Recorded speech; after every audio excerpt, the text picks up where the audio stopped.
সূরা বানী ইসরাঈলের প্রথম আয়াতে আল্লাহ তাআলা আজকের যে রাতের গুরুত্ব এটা বুঝাইছে। সুবহানাল্লাযী আসরা বিআবদিহি লাইলাম মিনাল মাসজিদিল হারাম ইলাল মাসজিদিল আকসা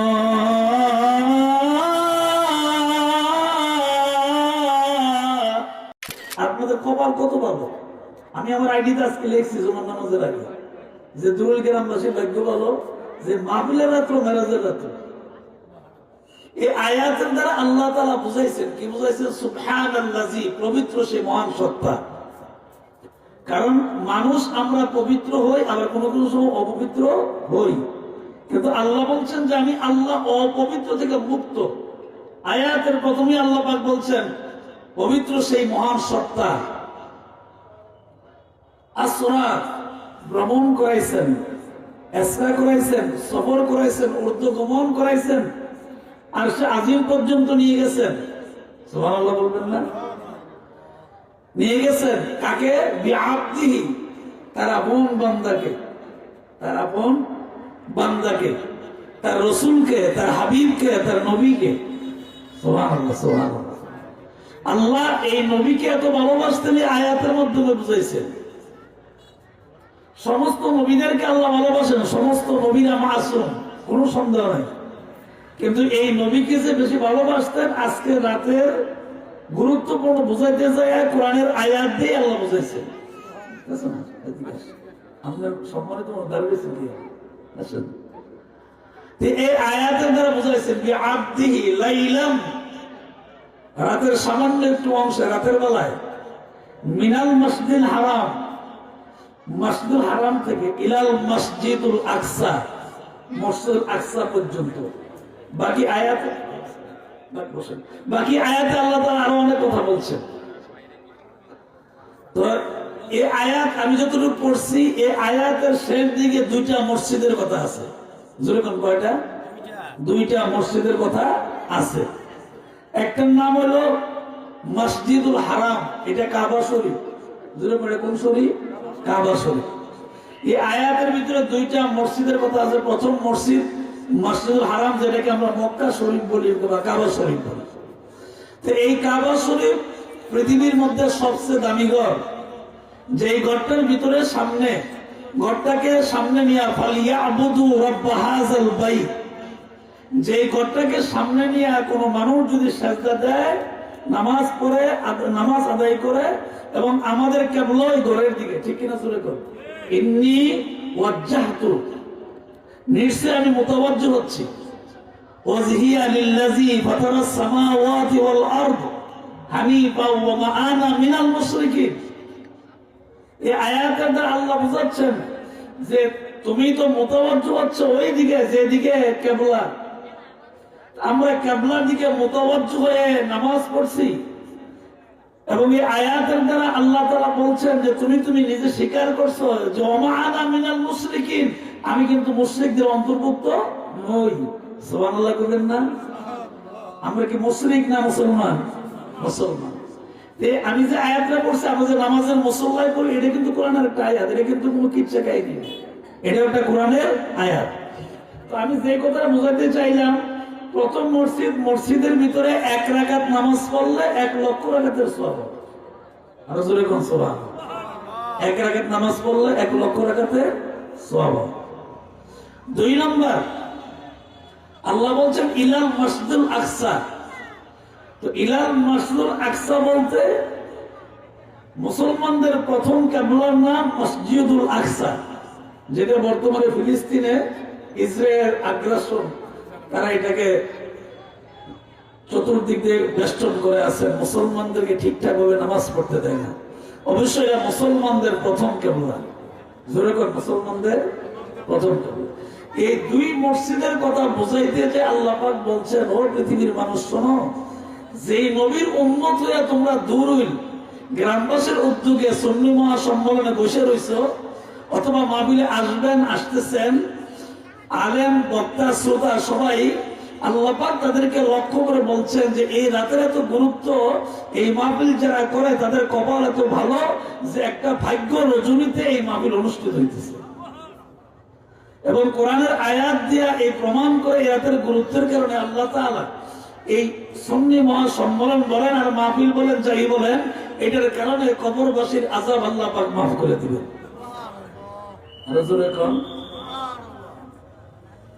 ভাইজান, আমি আপনাদেরকে কথাগুলি আস্তে আস্তে বোঝানোর চেষ্টা করব যতটুকু সময় পাই।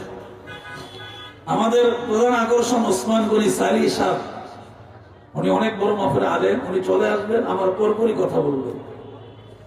তো উনি আসা এক পর্যন্ত আমি কথাগুলো বলার চেষ্টা করি ইনশাআল্লাহ। ভাইজান, আমি একেবারে ছোট্ট একটা মানুষ, আমি আপনাদের সন্তান, কারো ছেলে, কারো ভাই, কারো সন্তানের মতন, কারো ভাইয়ের মতন, কারো চাচার মতন। ছেলে বলতে আমি মন্নন সাহেবের ছেলে, ঠিক না?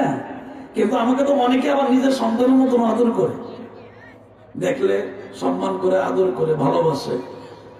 তা এই যে আদর ভালোবাসা, এটা কিন্তু সহজে পাওয়া যায় না, এটা অনেক কঠিন জিনিস।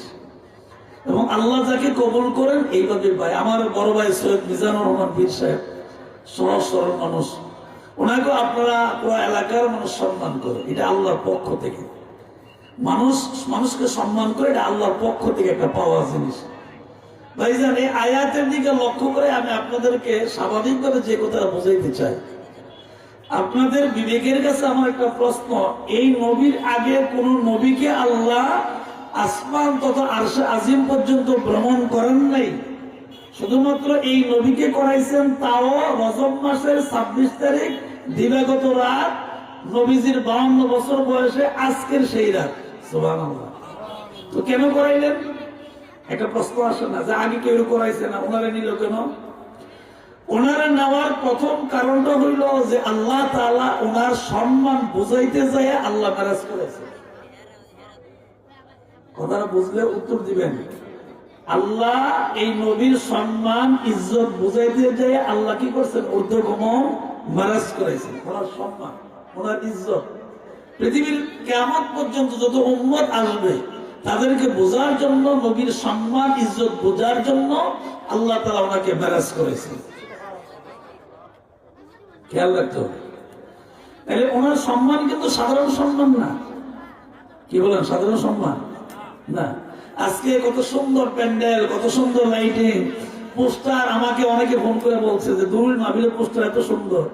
মানে আমাকে ওই যে ফেসবুকে আমি পোস্ট করছি আজ থেকে 10-12 দিন আগে, তখনই অনেকে আমাকে বিভিন্ন জায়গা থেকে, আমার বক্তমরী যারা বিভিন্ন এলাকায় আছে, এরা ফোন করে আমাকে বলছে, আজকেও একজন বলছে যে আজকে নাকি মাহফিল। আমি জি, পোস্টারটা অনেক সুন্দর হয়েছে। এই যে এত সুন্দর প্যান্ডেল, এত সুন্দর আয়োজন, কার জন্য? যে গ্রামের মাহফিল, ডক্টর ওসমান গনি সালি সাহেব আসবেন, ডক্টর মুফতি আহমদ হাসান গাজীপুর সাহেব আসবেন। এই আলেমদের আগমনের কারণে আজকে গ্রামের মাহফিল। তো ওনাদের জন্য, আমাদের জন্য এই আগমনের কারণে যদি এত সুন্দর lighting, pandal, mike, poster, miking, সব ব্যবস্থা লক্ষ লক্ষ টাকা খরচ করা হয়, তো এই ওনাদের সম্মান যদি এত কিছু করা হয়, তো নবীর সম্মানে আল্লাহ কি করছে? আপনি কল্পনা করে তো মানে কল্পনা, আপনার জ্ঞান, আমার জ্ঞান, কারো জ্ঞান তো ধরবে না এটা যে আল্লাহ কি সম্মান ওনারা দিচ্ছেন। তারপর আমাদের দেশের কিছু মানুষ আছে, মানে ফস করে মুখ দিয়ে কইলা নবী তো আমরা মতো নই। কি কর? নবী আমরা মতো নই।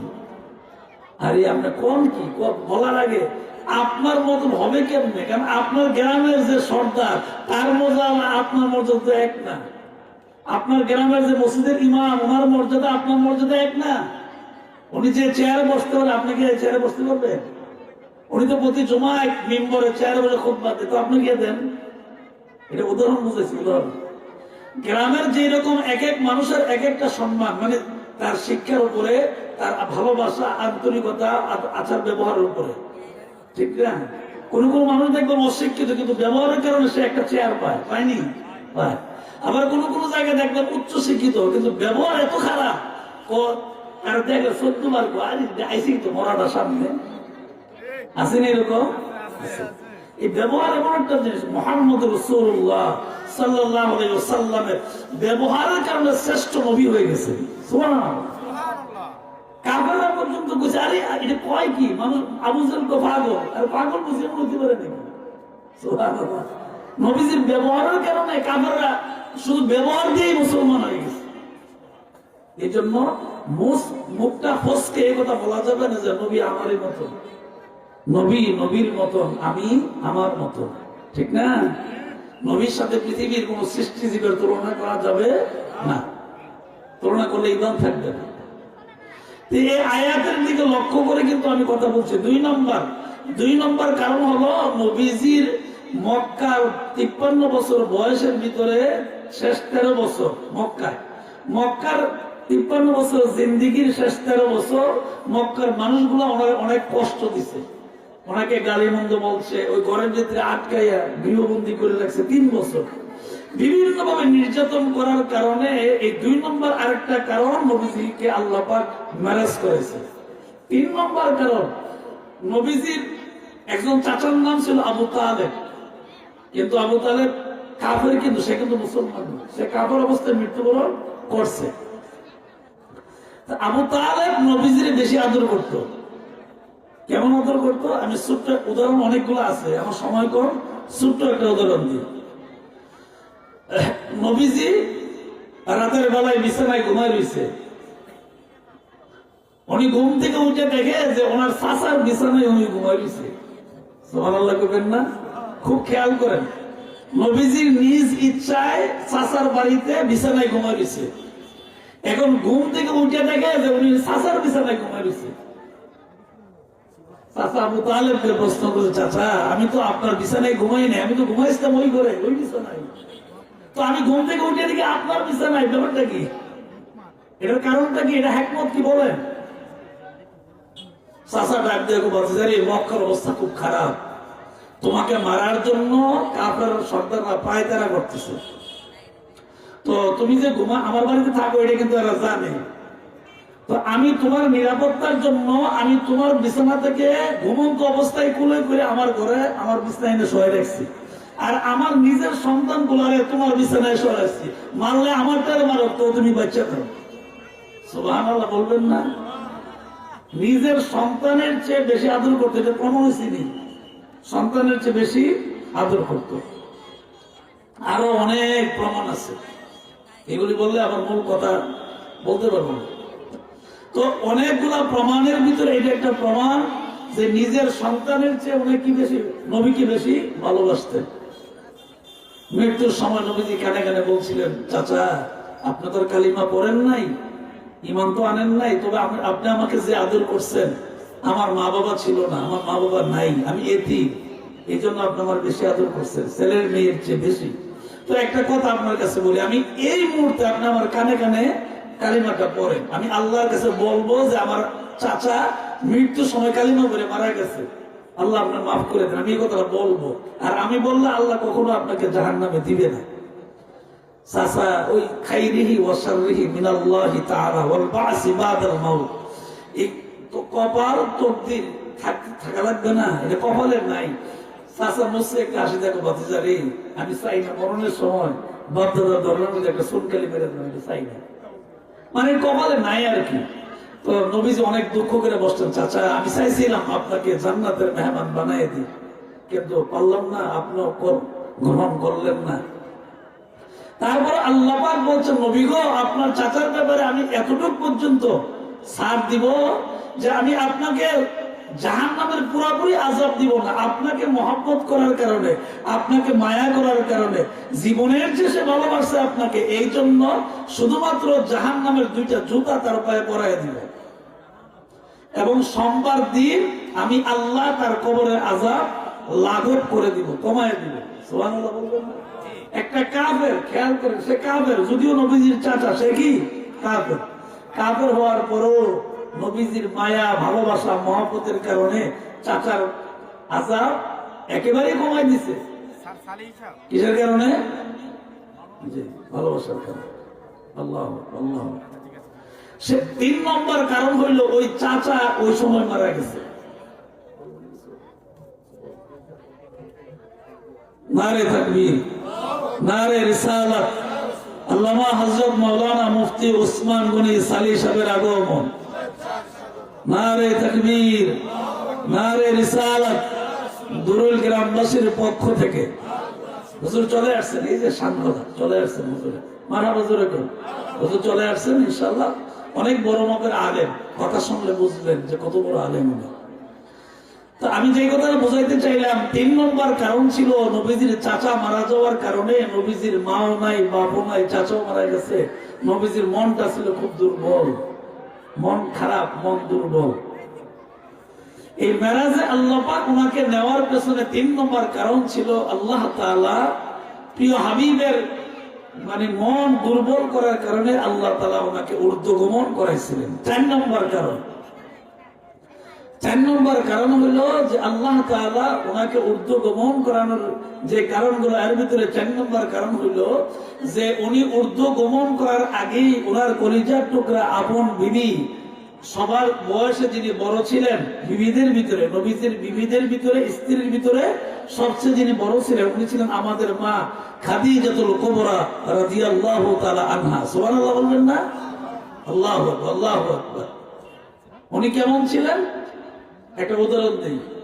উনি নবীজি একদিন দোয়া করছেন হাত তুলে, কি করছেন? আসমানের দিকে হাত তুলে দোয়া করছেন। আমরা তো এখন দোয়া করতে রাজি না। হ্যাঁ, কি বাড়িছে দোয়া টোয়া কিচ্ছু নেই, আছে গীতা, গীতা আছে খানা। আসমানের হাত উত্তোলন করে নবীজি দোয়া করেন, আল্লাহ ও বানের আল্লাহ, আমার খাদিজারে তুমি মাফ করে দিও। নবীজি খাদিজার নাম নিয়ে দোয়া করতেছেন এবং কাঁদতেছেন। ঠিক এমন অবস্থায় নবীজির একেবারে ছোট বিবি, ছোট স্ত্রী, সবার ছোট যিনি বয়সে ছিলেন, ওনার নাম ছিল আয়েশা সিদ্দিকা রাদিয়াল্লাহু তাআলা। উনি আমাদের মা, উম্মুল মুমিনিন। উনি আমাদের কি মা। নবী কিন্তু আমাদের রুহানি পিতা, মনে রাখা লাগবে। নবী আমাদের রুহানি পিতা। ইসলাম যদি রুহানি পিতা হয় তো নবী কি তৈরি? নবী তো অনেক ঊর্ধ্বে জগতের কথা। তো নবী হলো আমাদের রুহানি পিতা, আমার বিবি হলো আমাদের মা। আয়েশা সিদ্দিকা রাদিয়াল্লাহু তাআলা মুনাজাত শেষ করার পরে নবীজিকে বলছেন, ও নবীজি, আমি আয়েশা তো আছি, আমরা আছি তো, আপনি এখনো খাদিজার জন্য কাঁদেন? খাদিজা তো অনেক আগে মারা গেছে, আপনি এখনো কাঁদেন যে? আল্লাহু আকবার বলবেন না? জোরে বলুন আল্লাহু আকবার। আল্লাহর নবী কান্দা অবস্থায় ডাক দেখো, আয়েশা রে, আয়েশা রে, তুমি হইলে আমার সুখের দিনের বিবি, খাদিজা হইল মক্কার কষ্টের দিনের বিবি। আমার খাদিজা মক্কার কষ্টের দিনের বিবি ছিল। যারা কষ্ট পায় আর স্বামীর পাশে থাকে এরা প্রকৃত স্ত্রী। ঠিক কিনা? এই কথা তো বোঝা যায় না এই ওয়াজের দ্বারা। আইয়ুব আলাইহিস সালামের সারা শরীরে যখন পোকা পড়ছিল তখন সমস্ত বিবিরা ভাগিয়ে গেছে, শুধু একজন বিবি ছিল, ওনার নাম ছিল রহিমা, বিবি রহিমা। কেমন ছিল?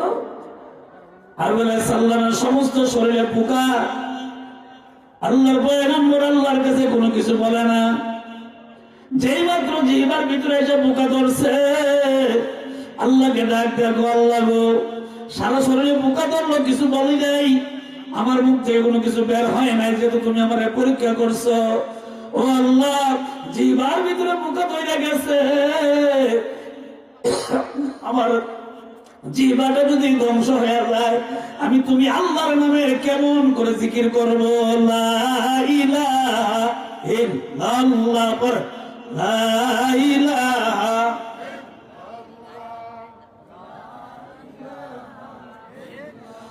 লা ইলাহা ইল্লাল্লাহ মুহাম্মাদুর রাসূলুল্লাহ সাল্লাল্লাহু আলাইহি ওয়াসাল্লাম।